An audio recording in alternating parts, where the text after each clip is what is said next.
Hey, good afternoon. Pete Butler back in the room with you today. I've got the legend himself, Lord Craig Vile from. I don't know. I'll just call you, Mr. Valpal. Mate, but you I'm sure call the me wife whatever calls you like. something. I answer to everything. Yeah, lockdown, man. Yeah, it's good to be here. Good to have a chat with you. Small wins. So, yeah, this conversation is going to hopefully help you generate more business. So watch it to the very end, and we'll give you some real good gems. But it's all about follow up and lead nurture, because just been explaining to Craig. Obviously, we've both been around the block a little bit, so we both speak to agents. I'm an ex-agent myself. I keep saying many people didn't know that. Or don't know that on the service side. Yeah, I'm ex-Countrywide. So I've sat in most people's I'm from the day of the newspapers, when the newspapers used to come out on Thursday, Friday, and Saturday and Sunday would be your busiest days. Then it go lull on the Monday. The wife's even from that. She's the admin side, so she remembers we was having a giggle the other night about how she used to literally put the photos and send all the photos off to all back it there. But it wasn't too long ago, really, was it? Yeah. So I was an agent as well, but overseas, but not in the UK. But I was an agent in various different countries overseas. But the principle's the same. Everything's the same. It's all it doesn't matter where you are. All the principles are the same. And obviously we've been running our Google Ads agency for estate agents now. We specifically aim at that, and we do a really great job. However, there's always a crux of attrition. So obviously we gain more clients than we lose, but the ones that lose are usually because they're quite sort of not so much. They blame Google Ads for not driving a hot lead.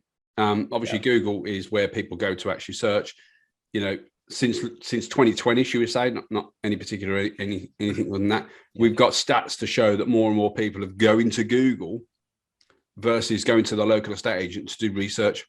So we're catching people when they're actually doing it now. Obviously, what we do with that lead is why I've brought Craig on today to hopefully instead of listening to Pete all the time, to add a bit of flavour to the mix and sort of because obviously you guys run a software and a service as well to estate agents, so similar sort of complementary business, and we refer a lot of business to you guys. So you guys do fantastic service for us, Craig. So let's get straight into it, shall we? What's your take on follow-up, and why should estate agents look at it? I think one thing to think about with this, Pete, is firstly is the expectation, right, and understanding where these leads are coming in. Right now, Google ad or a lead from a Google ad, you've got to remember that person has actually they've made a decision already. They've decided to go online to find you. They just don't know who you are or where you are. So that's where the ad is put on front of them. But they've not walked into your door. If they've walked through your door, they've made about 5 conscious decisions, and they're super hot and speaking to them in a way like, hello, Mr. Jones, thanks for coming into my office. Are you thinking about selling your property? Is going to get a great reaction. But when someone uses an instant valuation tool through a paid ad, most of the time they're not quite at that point, right? So I always use an analogy of it of like, think about you going shopping for a washing machine, and you go into Curry's, and you had a really excited or overexcited person come bounding over to you and say, "Oh, can I help you?" What do we all do? Right, we all push back. Right, it's a natural reaction to a salesperson is to push away. And then we go and look at 20 washing machines. I've got a clue what we're looking at. Could really do with his help, but now it's all a bit embarrassing, right? So, but if that guy had come in and said, "Oh, hi, good afternoon. I just want to ask you a quick question. How can I help you? What prompted you to come into Curry's today?" Right? It's a much softer approach, and it will get a more honest answer. And we always say that people should do that as well. They should have that kind of approach to that lead, which is all about asking, what prompted them to get that inquiry in the first place. Now, you're not going to get through to everybody straight away, right? So this is only for the dealing with the people that you can speak to. So speed to lead, we always talk about getting through to that person as quickly as possible is really important. But there's going to be people that it doesn't matter what you say to them, they're not going to be they're going to say that they're not ready, right? It doesn't mean to say that they're not interested. It just means that they're not ready today. They're not interested today. But one of the stats that we have, which is really interesting, and this has been concurrent for many years, is that 18% of everyone that uses an online valuation tool sell their property within an 18-month period, right? Their property comes onto the market, is updated on the land registry. We have the two endpoints, obviously. We have where the property was or where a request has been done on this property, and then we can look up on the props, to find out from the land registry whether that property has actually been updated. And if it has, we know that there has been a sale. We don't know who sold it, interestingly. And it might be that the person that got the first opportunity didn't nurture their client, and consequently they left it to about here, and then that client then came back, walked into 3 different offices, chose their 3 estate agents, had their 3 valuations, and chose the agent to list. But the guy at the front end had the first opportunity. Now, if he chose to throw that lead away because the client didn't give him a yes, I'm thinking about selling my property, and just gave him any other answer to that, and it might be, I'm not ready yet, or I'm not interested, go away, whatever it is, they missed out on that opportunity. Now, what we know this data, we know this timeline. So one of the things that we knew 3 years ago that was really important is to do something about it.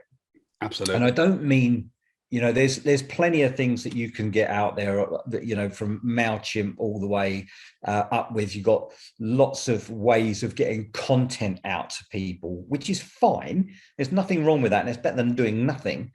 But just by providing content and newsletters, if you think that that's going to be good enough, it's not, because emails, people realistically, if you think about your own behavioral patterns, when you're shown an interest in a product before and you're now on a newsletter or a mailing list, you get these emails come in and you'll scroll through them.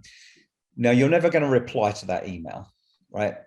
We know, stats show that you don't reply to emails. The only time you reply really to an email is when you are deep in the transaction, right? When you've already got the trust of the person that is emailing you, that's when you will reply back to an email. Yeah. Different with SMS messages, by the way. SMS messaging, you will reply back to more often than not. But what we do within emails is we click, right? We click for information. We use emails now to gather further information. So from your perspective, from an agent's perspective, what we need to do is provide that additional added value, not sell, right? Not be salesy on those emails, because as soon as you go salesy, you're back into Curry's, right? And you're getting the 2 palms, right? So we've got to provide additional information, added value for the client to go, well, that's interesting, click. Now, 2 things here. Firstly, they're only going to click when they show interest. Okay, so when they show interest, when they're not going to, it's unlikely that they're just going to click on it because they were bored. They're clicking on it because they have an interest in that subject matter. So when's the best time to phone that client?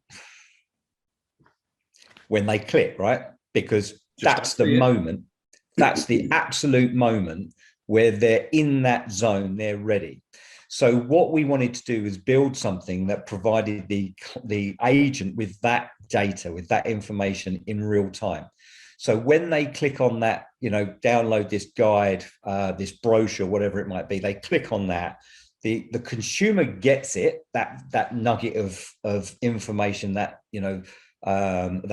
additional information that we want to, the added value. But at the same time, simultaneously, the client, the agent, is pinged a notification to say, Pete has just clicked on this brochure, downloaded this brochure, subtext, drop everything, phone him, because he's now showing dial interest, man, right? dial for dollars on that one. I mean, exactly. or pounds or whatever.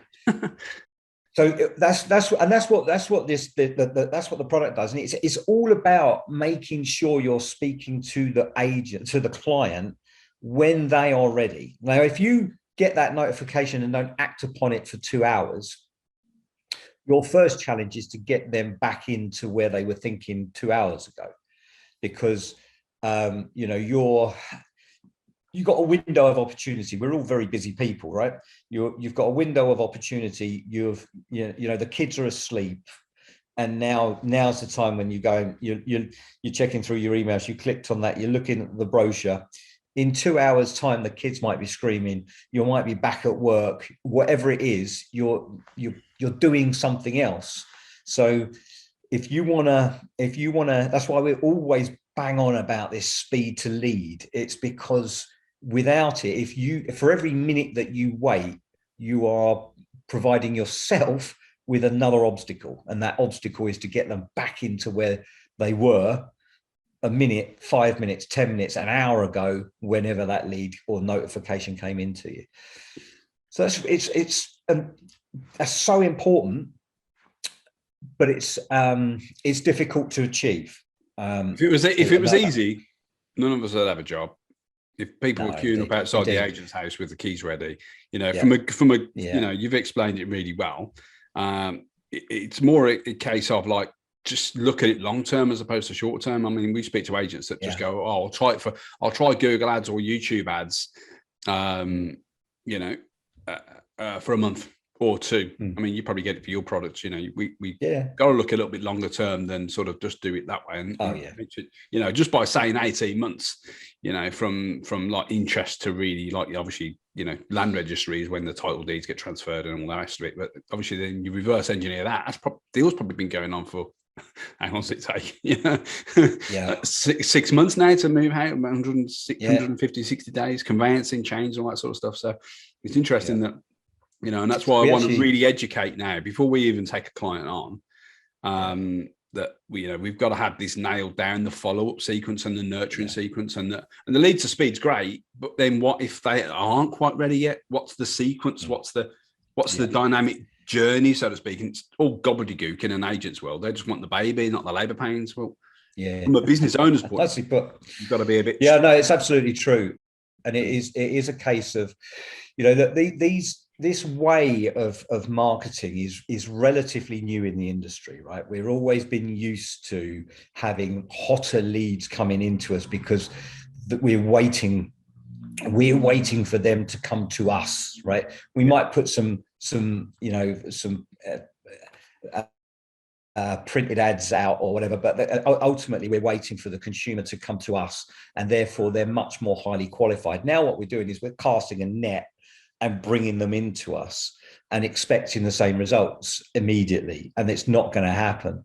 But what we've got to do is we've got to be smart. We've got to listen to what we're saying and say and get that mindset in place of, how do I frame the initial question? How should I be talking to this client so I'm not going to push them away? And then what am I going to do next? So if they say this, right, that's showing that they've got a higher propensity. Therefore, I can push them a bit. But if they say, no, I'm not ready, I'm 6 months away.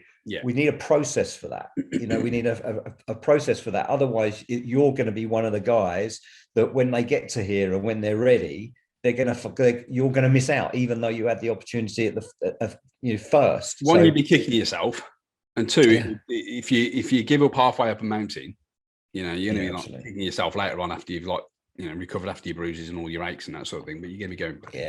It's a waste of investment then as well. I'm just trying to get agents to go, listen, I mean, we're signing clients all the time, but a lot of them don't understand that, Google Ads isn't the silver bullet. What's going to be the silver bullet is between the agent and the what we call the post-click or the after-click relationship. It's all about process. Nurture. Now, look, some agents are absolutely fine and have this nailed themselves, right? So, but you have to be honest with yourself, and expecting a busy office, expecting the neg to be able to say, right, we're taking an influx of new leads. If you're paying for Google Ads, that's great. That means that you're proactive in getting new lead gen coming in, right?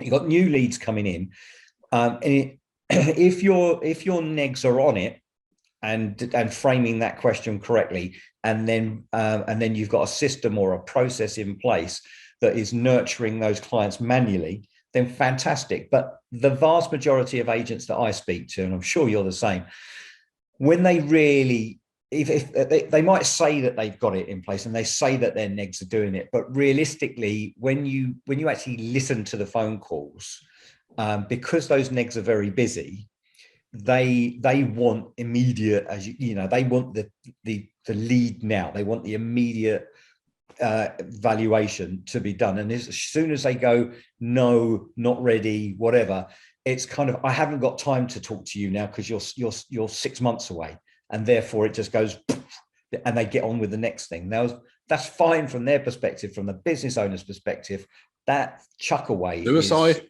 I mean, it's a missed opportunity, because you might as well just be throwing it next door into to somebody else. Essentially you are, because like you said, someone's going to sell it, someone's going to help them, someone's going to provide that knowledge and trust and build that, I love the phrase pre-selling. So having people almost sold on you before they've even spoken to you. We have people watching our YouTube videos and they're like, oh, I've been watching you, I've been stalking you, for ages. And they're like, they're invisible to me, because obviously we haven't got a lead generation for them. They're just watching our content. And it's just that, the follow-up, they've been watching my stuff for years, and you'll have the same, and the agent will have the same. But if you can get their name and email address at the same time, which is what Valpal are fantastic at, and not just that as well, but the support that you guys provide is, I mean, second to none. I mean, we work with quite a few clients, companies, but nowhere near in terms of the support and the sort of speed to report. Is speed to support is your motto. It must be, all the values and all the mission and stuff. But it's so important that we don't just look at it as a one-click, spend the money, invest in Google, because it isn't as cheap as it used to be. All these costs are going only one way, unfortunately. Not just petrol prices. I'm going to put my car on sale later on, because I'm not paying £2. I'm not paying £2 a litre. I actually recently looked at an electric car. I'm going off on YouTube now, but all of a sudden I'm starting to see BMW targeting me with the iCars and all that sort of stuff. But it's interesting how YouTube can help you sort of pre-sell as well. I mean, I'm in that journey myself, but it's so important, guys. And I think that if you're watching this and you haven't got that follow-up sequence for any marketing, whether it's Facebook ads or Twitter ads or whatever it may be in the future, even leafleting, you've got to have that. So one final point on this, Pete, as well, is that, again, this is getting the agent to look at their own structure, because you might find that if you're running a really busy office with limited resource, that let's put it a different way, we found the best results from agents running MovePal is where a small number of people take ownership of it. So it doesn't have to necessarily, I mean, it's an obvious thing when you're a 4 or 5 branch agency and above, right, to have like a call center or such. But even a smaller operation, a busy 1-2 branch agency, having 1 or 2 people that are dedicated to this role, and that's what they do, right? A, it means that they're in the office most of the time, and B, it means that they can be trained to, like, within an inch of their life on it, and know, and can get also remunerated on booking in a market appraisal, right? So rather, so it's within their interests to do it. And it works either way, but it works better if we have, 1-2 people that are trained to make those calls, because we can do the training with them as well. And that's really good. That's a brilliant point, actually. Because I was a neg, and I got to value a stage. I didn't want to herd sheep, so I didn't become a branch manager. But what it's like on the day-to-day business. It's running around. If you've got that 1 or maybe 2 people, depending on the size of the branches, of course, in the company, and obviously lettings and sales and landlords and vendors and new build and all that sort of stuff. But if you've got 1 person who owns it, and then that is such a beautiful. You've also got, it overcomes a couple of other challenges as well, because let's say you had 3 branches. If you had 3 branches, you can guarantee, like with anything new, don't matter how good it is, you'll get buy-in from 2 and resistance from 1. Always. right? Always, right? And if you've got one branch, you'll get buy-in from 80% of the of your team there, and resistance from one. So, and that one can sometimes become a bit of a cancer, and that can spread. Whereas if you have, but I tell you one thing, that the negs, if they will love the one person that's booking them in MAs and valuations, right? So that is one of the reasons why it works really well with that one, is because you know that it's being focused on 100% of the time. So yeah, it's good that it's because we're working with a client in the Bedfordshire area, Bucks Way, and they're using ValPal. They've got MovePal. I believe they've got MovePal, but like they literally have one person who looks after all their ValPal leads and from social as well as, and they get a slightly higher percentage in Google versus, because obviously the great thing about Google is that we do a report of the leads to go, right, that person actually Googled how much is my house worth, or what's my house worth, value my house, that sort of thing. So they're a little bit warmer than somebody who's got interest. But by and by, this is obviously post click, so this is when they get the lead. But so many, if you haven't, spoken to, this company is fantastic. I mean, not just the sales side is brilliant, but the support on it. I mean, literally, I had an email, I think yesterday, client moaning. 5 minutes later, we sorted it. John at the office, top, Julia and all the team there are fantastic on support. It's really, really, that's massively key. It's always good to hear, mate. I'm not just blowing smoke. I'm not blowing smoke, but maybe you'll be able to do some smoke. But literally, we got a couple, and like the others don't have a patch on you. One of the companies don't have. I'm still waiting for a response off somebody from 2 weeks ago, and we'll talk about off air. But so we can put our boots on and sort of dig. But no, everyone's a great company, but it's the after support, and again, it has a reflection on the client as well. I mean, I had a client email me this morning, up north. That's anything more than you're south of Watford, aren't you? We are very much so. Yeah. It's sunny up here for a change, mate. I tell you. Anyway, but they emailed me and talk about I think they joined MovePal a couple of months ago, and he emailed me this morning saying it was like 10 to 7 or something ridiculous in the morning. Like, but I'm an early starter, and he was as well. We was emailing each other, and he said, "Sorry, mate, I was delayed. Someone just come in from MovePal and booked an evaluation." Like from somebody who was a lead 2 months ago. Love that, didn't you? That's absolutely love that. That's and beautiful. I was like, mate, I take priority. Oh, book it in, mate. Book it in. So book it in, and then we carry the conversation. But that was all the follow up. Yeah, it obviously had all the sequences and stuff like that. So fantastic, mate. Well, listen, I'm privileged to have spent the time with you. If there's anything, thank you. Is there anything else that you'd sort of want to? I think one of the things to remember is the content is key to this, and keeping the content is fresh is key. And one of the things that a lot of people worry about is, do I have to keep this going? Do I have to create this content? And the short answer to that is it's up to you. We create the content, and we don't just do it off our own backs. We've got, when we're writing content, it's not me necessarily that's writing it. I have an input in it, but we've got an editorial team from State Agents Day and Letting Agents Day that help us to write that content. We've also had, help from other industry gurus on content writing, just to make, because everyone wants this to work for the agents, right? Absolutely. Everyone wants it to work. So what we want to do is provide an out of the box package that says, right, plug it in, sales, lettings, journey's done. You don't have to worry about it. But for Mr. Agent that actually does and wants to tinker and tweak and change and do, it's fine. And you've got that option as well. You can edit it if you want to. Vast majority of people don't, but if you want to, you can. And the other thing you can do, of course, is you can use it as a mailing platform. So sending out your newsletters, sending out your regular emails that you want to do to part or segments of your database or all of your database, you can do that. And the other thing that you can do is use it because you can apply tags to segments. So anyone that's in a certain area, like a real target area, there's a place around here called West Dean. Right now, the properties in West Dean are all like, over 2-3 million quid. So if you're selling a property there, you put a tag on it, so that if you then sell that property, you can create a quick email and go, I've sold this property in your road or in your area, and you can send it to everybody that's in that you've applied that tag to, and you can send that out. We create all the templates, 2 minutes to do, and fire it out, job done.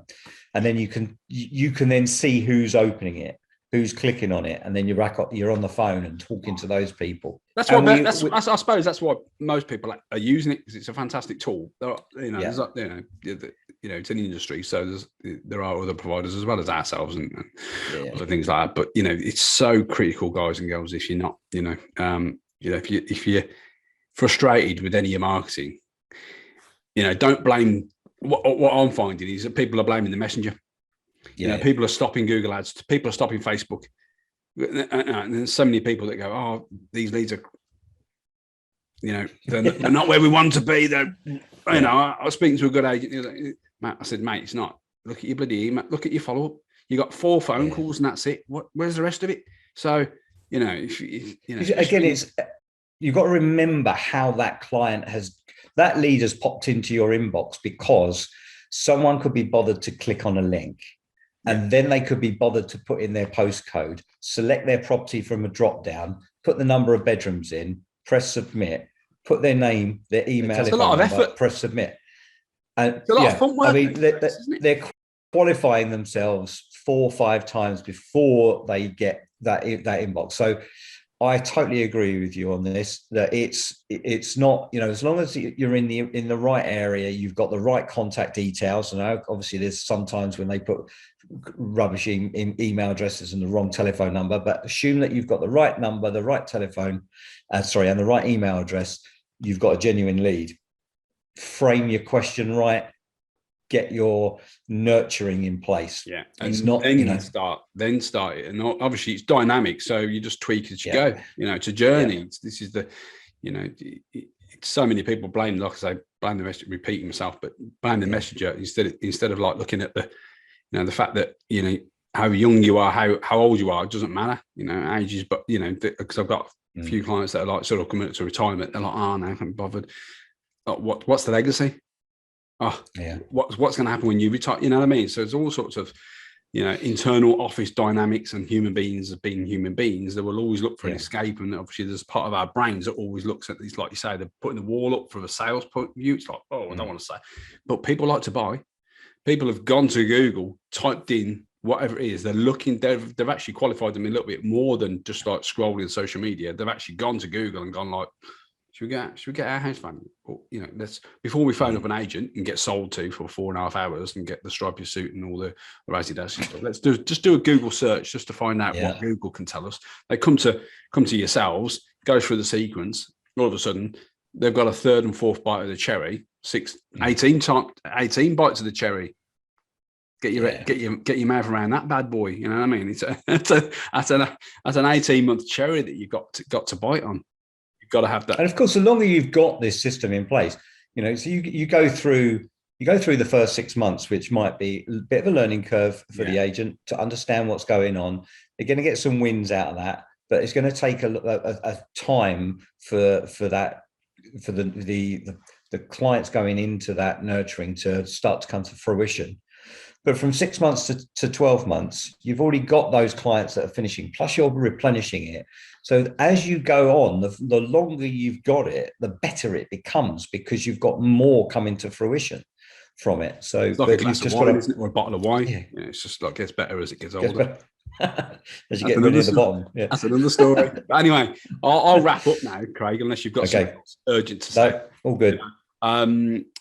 So depending on where you're watching this, so we're going to post this all across our socials. Then reach out to us by dropping a comment below. Obviously, we'll work out how we're going to put each other's details on the screen, but we'll work it out. I'm sure we've got some kind of razzy dazzy technical team. But bye for now. Any questions or comments? Drop in below. Speak to you soon. Cheers, Craig. Thanks again, mate. Thank you very much.